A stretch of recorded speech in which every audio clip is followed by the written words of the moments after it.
Tonight, more than 200 years after a former colony won the right to determine its own destiny, the task of perfecting our union moves forward.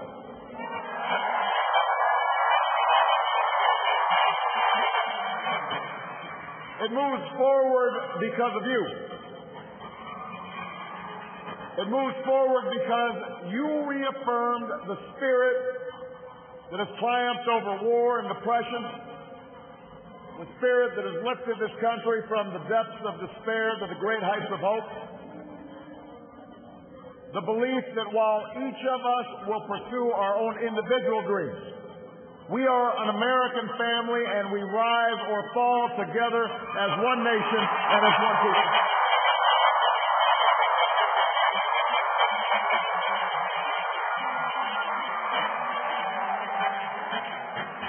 Tonight, in this election, you, the American people, reminded us that while our road has been hard, while our journey has been long, we have picked ourselves up.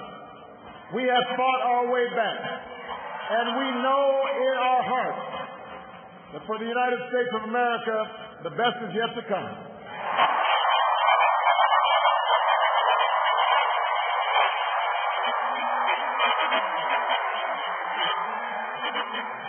I want to thank every American who participated in this election.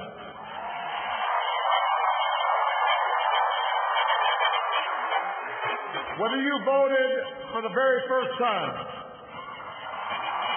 or waited in line for a very long time. By the way, we have to fix that.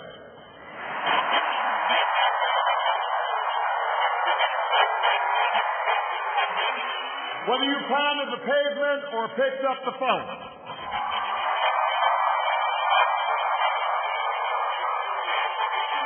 Whether you held an Obama sign or a Romney sign, you made your voice heard, and you made a difference. I just spoke with Governor Romney, and I congratulated him and Paul Ryan on a hard-fought campaign.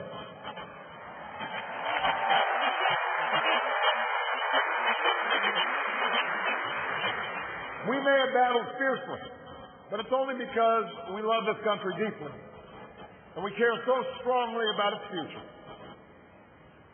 From George to Lenore to their son Mitt, the Romney family has chosen to give back to America through public service. And that is a legacy that we honor and applaud tonight.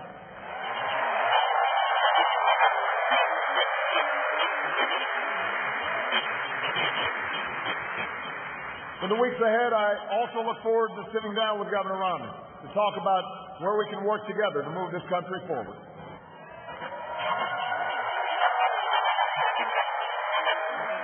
I want to thank my friend and partner of the last 4 years, America's happy warrior, the best vice president anybody could ever hope for, Joe Biden.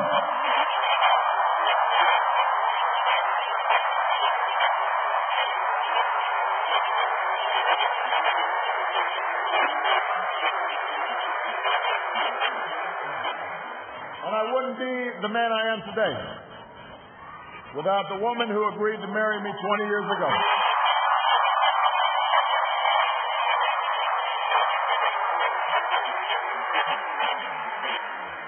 Let me say this publicly. Michelle, I have never loved you more. I have never been prouder to watch the rest of America fall in love with you too, as our nation's First Lady.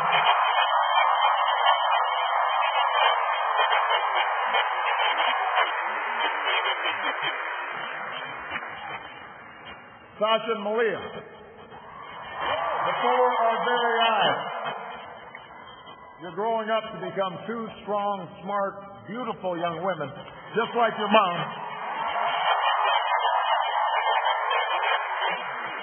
And I'm so proud of you guys. But I will say that for now, one dog's probably enough.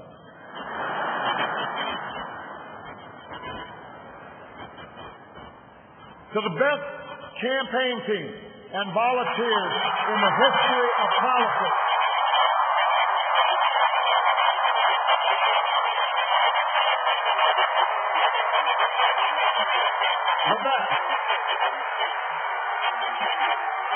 The best ever.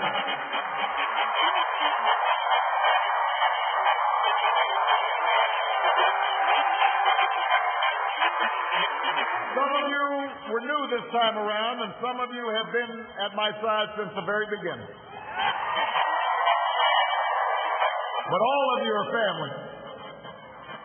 No matter what you do or where you go from here, you will carry the memory of the history we made together. And you will have the lifelong appreciation of a grateful president. Thank you for believing all the way, to every hill, to every valley.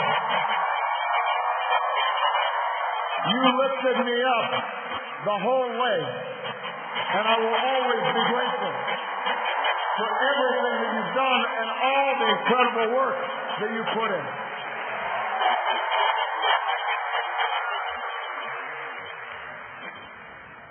I know that political campaigns can sometimes seem small, even silly. And that provides plenty of fodder for the cynics who tell us that politics is nothing more than a contest of egos or the domain of special interests. But if you ever get the chance to talk to folks who turned out at our rallies and crowded along a rope line in a high school gym, or saw folks working late at a campaign office in some tiny county far away from home, you'll discover something else. You'll hear the determination in the voice of a young field organizer who's working his way through college and wants to make sure every child has that same opportunity.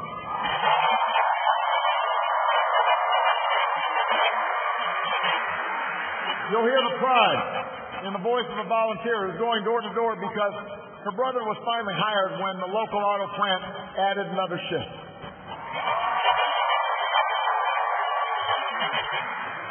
You'll hear the deep patriotism in the voice of a military spouse who's working the phones late at night to make sure that no one who fights for this country ever has to fight for a job or a roof over their head when they come home.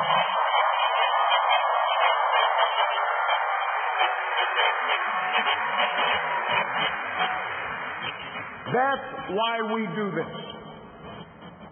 That's what politics can be. That's why elections matter. It's not small, it's big. It's important. Democracy in a nation of 300 million can be noisy and messy and complicated. We have our own opinions. Each of us has deeply held beliefs. And when we go through tough times, when we make big decisions as a country, it necessarily stirs passion, stirs up controversy. That won't change after tonight. And it shouldn't. These arguments we have are a mark of our liberty. And we can never forget that as we speak, people in distant nations are risking their lives right now just for a chance to argue about the issues that matter. The chance to cast their ballots like we did today.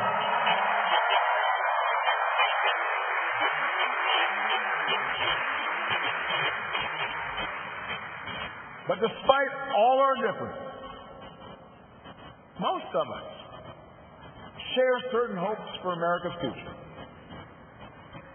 We want our kids to grow up in a country where they have access to the best schools and the best teachers. A country that lives up to its legacy as the global leader in technology and discovery and innovation, with all the good jobs and new businesses that follow. We want our children to live in America that isn't burdened by debt, that isn't weakened by inequality, that isn't threatened by the destructive power of a warming planet.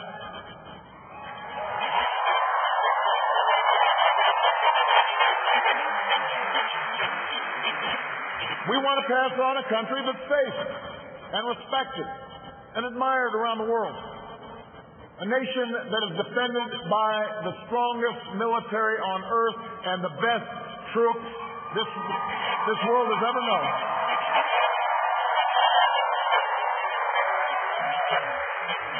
But also a country that moves with confidence beyond this time of war to shape a peace that is built on the promise of freedom and dignity for every human being. We believe in a generous America, in a compassionate America, in a tolerant America, open to the dreams of an immigrant's daughter who studies in our schools and pledges to our flag.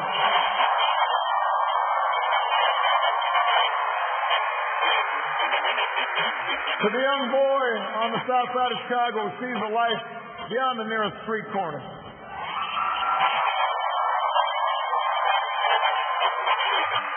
To the furniture worker child in North Carolina who wants to become a doctor or a scientist, an engineer or an entrepreneur, a diplomat or even a president. That's the future we hope for. That's the vision we share. That's where we need to go. Forward. That's where we need to go. Now, we will disagree, sometimes fiercely, about how to get there. As it has for more than 2 centuries, progress will come in fits and starts. It's not always a straight line. It's not always a smooth path.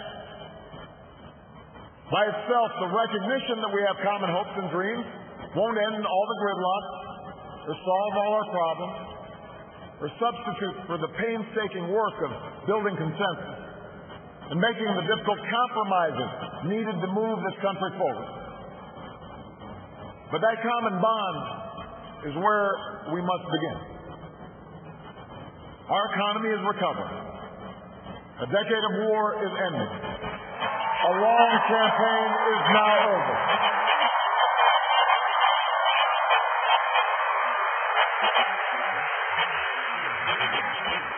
And whether I earned your vote or not, I have listened to you. I have learned from you.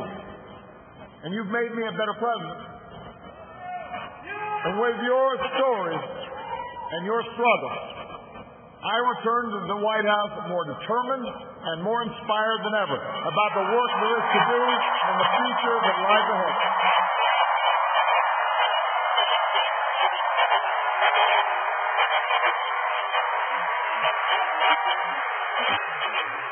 Tonight, you voted for action, not politics as usual. You elected us to focus on your job, not ours. And in the coming weeks and months, I am looking forward to reaching out and working with leaders of both parties to meet the challenges we can only solve together. Reducing our deficit, reforming our tax code, fixing our immigration system, freeing ourselves from foreign oil. We've got more work to do.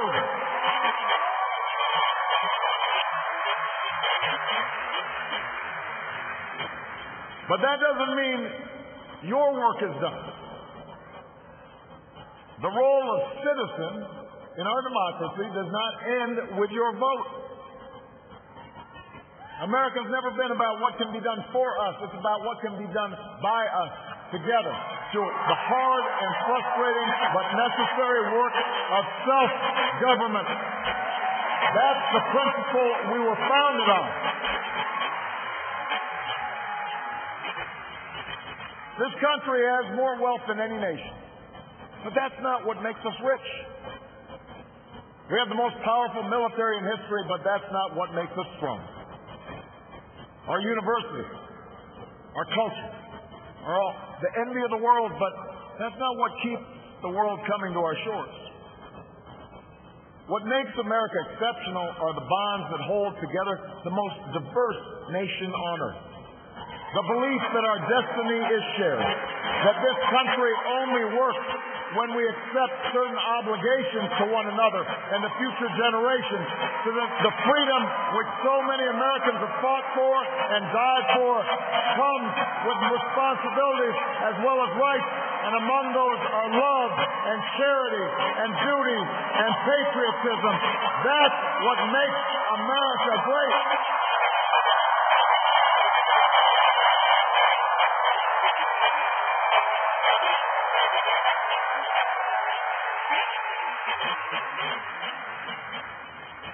I am hopeful tonight because I've seen the spirit at work in America.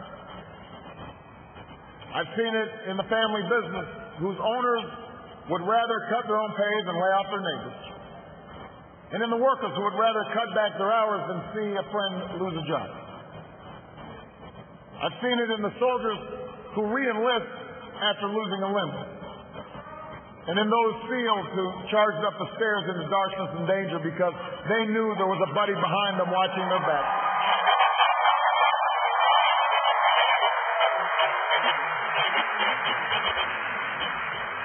I've seen it on the shores of New Jersey and New York, where leaders from every party and level of government have swept aside their differences to help a community rebuild from the wreckage of a terrible storm.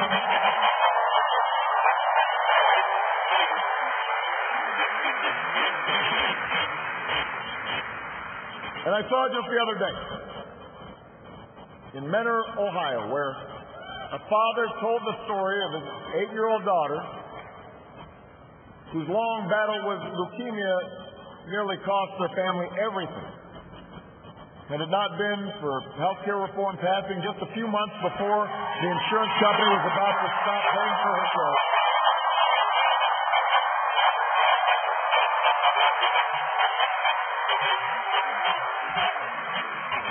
I had an opportunity to not just talk to the father, but meet this incredible daughter of his. And when he spoke to the crowd, listening to that father's story, every parent in that room had tears in their eyes. Because we knew that little girl could be our own. And I know that every American wants her future to be just as bright. That's who we are. That's the country I'm so proud to lead as your president.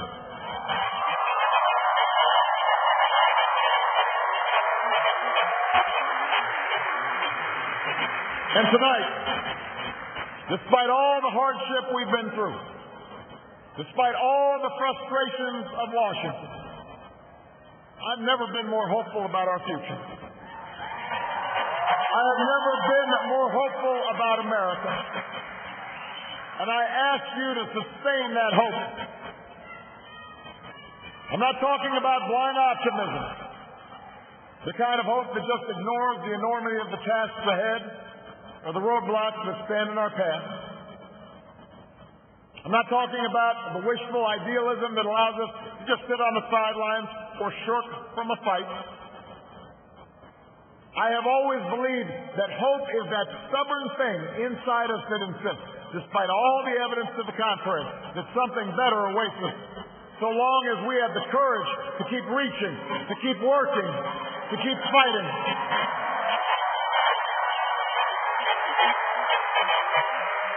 America, I believe we can build on the progress we've made and continue to fight for new jobs and new opportunity and new security for the middle class. I believe we can keep the promise of our founding. The idea that if you're willing to work hard, it doesn't matter who you are, or where you come from, or what you look like, or where you love.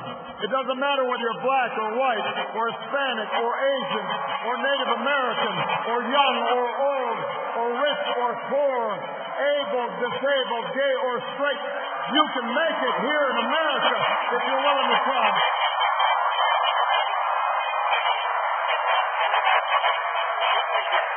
I believe we can seize this future together because we are not as divided as our politics suggest. We're not as cynical as the pundits believe. We are greater than the sum of our individual ambitions. and we remain more than a collection of red states and blue states. We are and forever will be the United States of America. And together, with your help and God's grace, we will continue our journey forward and remind the world just why it is that we live in the greatest nation on earth. Thank you, America. God bless you. God bless these United States.